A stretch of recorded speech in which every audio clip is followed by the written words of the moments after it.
নমস্কাৰ সকলোলৈ। সেইদিনা আমি দৰ্শন কৰি আহিলোগৈ নাজিৰাৰ অগ্নিনাভ মন্দিৰ। ভক্তৰ যথেষ্ট ভিৰ, দীঘলীয়া শাৰী, প্ৰচণ্ড ৰ'দ গৰম, তাৰ মাজতে আমি শাৰী পাতি আগবাঢ়ি গৈ প্ৰথমে বন্তি প্ৰজ্বলন কৰিলোগৈ। বন্তি জ্বলাই সঁচাকৈ ভাল লাগিল, মনটো মুকলি লাগিল। তাৰপিছতে আমি লাহে ধীৰে লাইন পাতিলোঁ ঘৰৰ পৰা নিয়া প্ৰসাদৰ শৰাই আগবঢ়াবলৈ। প্ৰসাদৰ শৰাইখন আগবঢ়োৱাৰ পিছতে আমি আকৌ লাইনত থিয় হ'লোগৈ বাবাক দৰ্শন কৰিবলৈ। বাবাক দৰ্শন কৰি যথেষ্ট ভাল লাগিল, মনটো মুকলি লাগিল। জয় অগ্নিনাভ বাবা, সকলোকে কৃপা কৰা।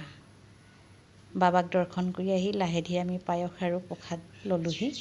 লৈ লাহেকৈ আমি মন্দিৰৰ পৰা ওলাই ঘৰলৈ যাত্ৰা কৰিলোঁ। আপোনালোক গৈছেনে বাৰু নাজিৰাৰ অগ্নিনাভ মন্দিৰলৈ? নাই যোৱা যদি যাবচোন। বাবাক দৰ্শন কৰি অহাৰ পিছত বহুত মনটো মুকলি লাগিব। সকলোৱে আহিব দেই যদি অহা নাই।